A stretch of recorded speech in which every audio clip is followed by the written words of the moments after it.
Hello guys, कैसे हो आप सब लोग। गाइस, आज हम एक ऐसे डिस्कशन करने वाले हैं, जब भी कोई हम रेंट की प्रॉपर्टी को लेने का प्लान करते हैं तो हमें किन बातों का ध्यान रखना चाहिए, किस प्रकार की प्रॉपर्टी लेनी चाहिए और साथ में ऑनर को कौन कौन सी सावधानी बरतनी चाहिए। तो इस टॉपिक पे हम डिस्कस करेंगे। चलिए, लेट्स गो स्टार्ट।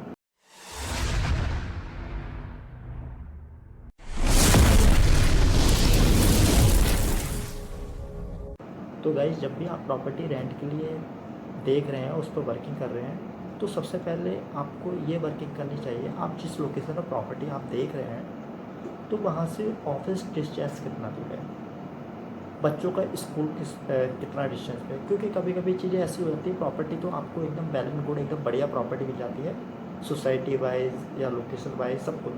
बट जब वहाँ से मेजरमेंट करते हैं तो कहीं ना कहीं अगर कैलकुलेशन करते हैं तो कुछ एक्स्ट्रा पड़ जाता है, क्योंकि जो ट्रैवल अलाउंस होता है वो कुछ ज़्यादा आपका चला जाता है। तो इसलिए आप प्रॉपर उसका एक मेजरमेंट कर लें कि कितना डिस्टेंस पे ये प्रॉपर्टी है। फिर दूसरी चीज़ ये आती है कि जिस लोकेशन में आप प्रॉपर्टी परचेज करें वहाँ की जेनेट्री कैसी है। सपोज दैट आप फैमिली के हिसाब से प्रॉपर्टी परचेज करें, बट आसपास की लोकेलिटी सारे बैचलर्स, क्योंकि हर लोकेशन में एक रहता है कि इस लोकेशन में किस प्रकार के लोग रहते हैं, किस जेनेट्री के लोग रहते हैं, तो वो उन चीज़ों का विशेष ध्यान रखें आप। साथ में जिस लोकेशन में आप प्रॉपर्टी परचेज कर रहे हैं वो एक गेटेड कम्युनिटी वाली प्रॉपर्टी है या वो बिल्कुल सेक्टर वाइज प्रॉपर्टी है, वो चीज़ ध्यान रखें। बट डिपेंड ऑन बजट, क्योंकि मैं ऐसा भी नहीं बोल सकता कि आपको गेटेड वाली प्रॉपर्टी परचेज करनी चाहिए। रीजन ऑफ बजट, बजट आपका किस हिसाब से है, जिस हिसाब से आपका बजट है उस हिसाब से आप प्रॉपर्टी को देख सकते हैं, वर्किंग कर सकते हैं। दूसरी चीज़, कभी भी आप प्रॉपर्टी अगर आप ऑनलाइन अगर देख रहे हैं, सर्च कर रहे हैं, तो आपने जैसे आप कोई भी पोर्टल आप यूज़ करते हैं प्रॉपर्टी का, तो उसमें किसी भी प्रकार की जैसे आपने प्रॉपर्टी के लिए आपने क्वेरी की, तो उसमें आपको किसी भी प्रकार का आपको पेमेंट पे नहीं करनी है। यानी कि आपको कोई अगर डिमांड करता है कि आप को मैं प्रॉपर्टी आपको विजिट कराऊंगा, बट आपको चार्ज पे करना पड़ेगा या गेट पास के लिए कुछ चार्ज पे करना पड़ेगा, तो ऐसा कहीं पर भी किसी भी लोकेशन में इस प्रकार के कोई भी चार्जेस नहीं होते। तो इस चीज़ का विशेष ध्यान रखें, क्योंकि कुछ केसेस ऐसे आते हैं जिसमें लोग चार्ज दे देते हैं, उन्हें इस लोकेशन का आइडिया नहीं होता है।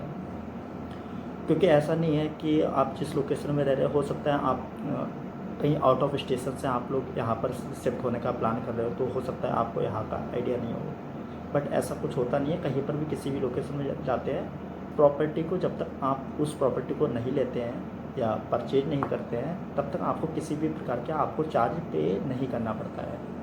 ऑनर को विशेष ध्यान रखना चाहिए, जब भी आप किसी टेनेंट को प्रॉपर्टी दे रहे हैं, तो आपकी एक वर्किंग होनी चाहिए कि वो टेनेंट कहाँ पर वर्किंग है, फैमिली में कितने मेंबर्स हैं, और इससे पहले जहाँ पर ये प्रॉपर्टी ये रहते थे, तो इससे पहले उनका छोड़ने का क्या रीज़न था। तो इस चीज़ का विशेष ध्यान रखें। कभी कभी चीज़ें ऐसी भी देखी जाती हैं कि फैमिली मेंबर्स को लोग कम बता देते हैं, बट जब हम एक्चुअल में देखते हैं तो कभी कभी ऐसे भी होते हैं कि फैमिली मेंबर्स बता दिए कि 4 लोग हैं, बाद को पता चल रहा है कि 6 लोग इस प्रॉपर्टी में लोग रह रहे हैं।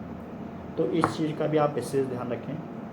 साथ में जब भी आप ऑनर या टेनेंट के बीच में जो एग्रीमेंट होता है उसे रीड करना चाहिए कि जो चीज़ आपने बताया था वो एक्चुअल वही चीज़ है, और साथ में उसमें ये भी मेंशन करवाना चाहिए कि जिस प्रॉपर्टी को आप ले रहे हैं तो उसमें कौन कौन से इक्विपमेंट्स, यानी कि एसी, गीजर, फैंस, वो सारा कुछ उसमें लिस्टेड होना चाहिए। कभी कभी ऐसा होता है कि लास्ट में जब प्रॉपर्टी को छोड़ने का टाइम होता है तो उस हिसाब से लोग क्लेम करने लगते हैं कि इस प्रॉपर्टी में ये चीज़ें थी। अगर आपने एग्रीमेंट में उस चीज़ को मेंशन करवा दिया है तो आपको आने वाले टाइम में आपको किसी प्रकार की प्रॉब्लम नहीं होगी। साथ में जिस लोकेशन में आप प्रॉपर्टी परचेज कर रहे हैं तो उस लोकेशन में कोई कमर्शियल मार्केट या शॉपिंग मॉल आसपास के सराउंडिंग एरिया में होना चाहिए। और जब भी आप टोकन मनी या कुछ भी ट्रांजैक्शन करते हैं तो सीधे आप ऑनर के अकाउंट में ट्रांजैक्शन करें, ना कि किसी अदर पर्सन के अकाउंट में ट्रांजैक्शन करें। कभी कभी इस प्रकार के फ्रॉड देखे गए हैं, तो इन चीज़ों का आप विशेष ध्यान रखें। बाकी आपको ये वीडियो कैसा लगी प्लीज़ लाइक करें, कमेंट करें एंड शेयर करना तो बिल्कुल भी ना भूलें। Thanks for watching. नमस्कार।